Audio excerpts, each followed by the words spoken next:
Hello Libra, Sun, Moon, Rising, and Venus signs. Kamusta kayo? Sana po'y nasa mabuti kayong kalagayan. Welcome back po sa Star Tarot at kung bago kayo rito, welcome din po kayo. Please subscribe, like, share my videos, and leave me a comment po kung nakaresonate kayo. Thank you. So, we have Dream, Wish Upon a Star, Libra. Parang iniimbitahan kayo ngayon ng spirit, ng universe, na mag-wish ka. Sabihin mo sa kanya sa ngayon kung ano yung gusto mo, ano yung pangarap mo, 'di ba? Kasi maaari, no, na handa na ang universe para tulungan ka. Maaring handa na ang universe na ibigay sa iyo kung ano man yung minimithi mo. Kasi maaaring nakikita niyang gumagawa ka din ng paraan. Maaaring nakikita niya na you are also taking action, no, towards kung ano man itong pinapangarap mo. Kaya parang sinasabi niya sa'yo, sige mag-wish ka, sabihin mo sa akin kung ano yung gusto mo at ibibigay ko. 'Di ba? Merong kasabihan na ask and you shall receive. 'Di ba? Merong mensahe sa atin ang universe. Ask and you shall receive. Humingi ka at ibibigay niya sa'yo. 'Di ba? As long as you're taking action, as long as nagpapakita ka ng interest, as long as talagang ginagawa mo yung mga bagay na maaring makatulong sa'yo para ma-achieve mo yung mga pinapangarap mo, then the universe is not going to hesitate to send you help. Okay? So, your next message is new horizons. Old ways won't open new doors. 'Di ba? So, meron dito mga bagong pintong magbubukas para sa'yo. You know? But parang kailangan mong gawin dito na tanggalin, alisin sa buhay mo kung ano man 'tong mga hindi na nagse-serve ng highest good mo, whatever this is na hindi na nagse-serve ng best interest mo, it's about time na for you to let them go. It's about time na for you to release them, okay? Kasi how can you tama nga naman, how can you receive new things, new people, situations, new opportunities in your life kung punong-puno ka, walang mapaglagyan, 'di ba? Kaya kung ano man itong mga ano man itong mga hindi naman na nagse-serve ng highest good mo. So there shouldn't be room for that anymore in your life. Tanggalin mo na. Okay? Alisin mo na sila, tanggalin mo na sa buhay mo at i-welcome mo yung mga bago. Now, new energies and positive energies. All right. So we have courage, wish upon a star. Look at that. Wish upon a star. Tapos ito sabi dito, wish upon a star then and release all limiting beliefs. Old ways, old patterns, old energies should be out. No, tanggalin mo na. 'Di ba? And may courage diyan kasi nga totoo, it's not easy to let go of something, no, sa buhay natin. It's easy said than done. That's very true.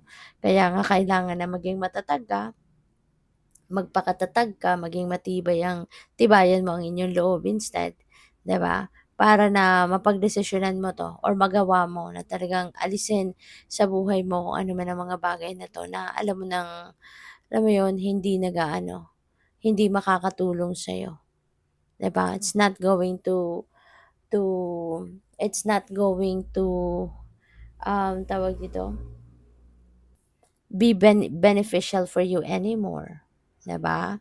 So, 'yun, i-release mo na all limiting beliefs. Ano 'tong mga pinaniniwalaan mo na akala mo, makakatulong sa'yo, pero all this time hindi pala. Mas 'yun pala yung nagpipigil sa'yo para ikaw ay mag-asenso.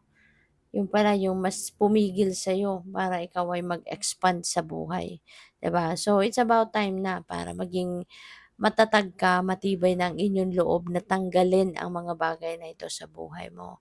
Alright? It's about time na for you to evolve. It's about time na for you to expand. Okay? Kaya kung ano man itong mga bagay or mga paniniwalang pumipigil sa'yo para ikaw ay umasenso na sa buhay, umalagwa, tanggalin mo na yan. So, maraming salamat for subscribing. And if you haven't subscribed yet, subscribe na kayo. And also, maraming salamat din for not skipping the ads. Malaking bagay po yan sa akin. And also, please click the join button sa baba ng video kung gusto po ninyo na mag-join sa membership. Salamat. So, we have page of wands. Ayan, so magandang balita, exciting na balita ang paparating sa inyo. This could be something na related no sa mga opportunities na po pwedeng dito ka magiging masaya. You know, maaaring kunyari, puwedeng ano 'to, puwedeng pagkakakitaan ninyo. So, maaari 'no, na this time, kung ano yung passion ninyo, puwedeng ngayon magkakaroon ka ng pagkakataon na magawa yung inyong passion mo. And at the same time, habang i-enjoyin mo 'yan dahil nagawa mo kung ano yung gusto mo, eh, pagkakakitaan mo pa at the same time, hindi ba? So, talagang napakagandang blessing. So, have fun, no? Libra, take advantage of that opportunity when it comes. Kapag kumatok na to sa buhay mo, huwag ka nang magpatumpik-tumpik pa. Huwag mong dedmahin, tignan mo agad. Alright? So, we have Queen of Wands. Maaari ng iba sa inyo dito, Libra, is going to embody the energy of Queen of Wands. Matatag, matibay, determinado, focused, yung ganon. You know? At if you are going to embody the energy of Queen of Wands, sigurado na kung ano man itong kunyari pinaplano mong gawin or ini-envision mo para sa sarili mo, gagawin mo yan. Gagawin mong lahat yan para ma-achieve mo. Kasi si Queen of Wands ganun. No? Kapag may inisip siya na gusto niyang gawin, gusto niyang ma-achieve, she's going to do anything and everything in her power to make it happen talaga. Kaya, yun ang maaaring gagawin ng karamihan sa inyo rito. You know? So, good luck sa'yo. What else? We have the Seven of Swords. Ayan. So, ingat din kayo. 'Di ba? Kasi baka meron dito mga tao na, alam mo yun, pupuwedeng manloko sa'yo, pupuwedeng mambudol, and you never know, baka yung mga opportunity na dadating sa'yo puwede nilang agawin sa'yo, puwedeng gusto rin nila na magkaroon sila ng gano'ng oportunidad.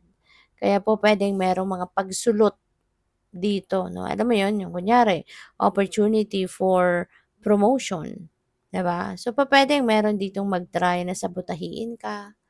'Di ba, sulutin ka, pupuwedeng gawan ka ng kung anong, alam mo 'yun, pupuwedeng makasama sa'yo, yung gano'n. So, mag-iingat ka, okay? Be careful of what you do, be careful of whom you talk to, be careful, be cautious of the things 'no, na pupuwedeng gawin mo or mga sasabihin mo, anong mga share mo sa ibang tao ng mga information, maging maingat ka diyan. Okay, be careful not to share important information, 'di ba? Kasi you never know kung anong mga, alam mo na, sa mga taong naiinggit, sa mga taong walang iniisip na maganda sa iba, kahit ano puwede nilang gawin. Kaya kailangan tayo na lang yung mag-iingat, tayo yung mag-a-adjust sa kanila, 'di ba?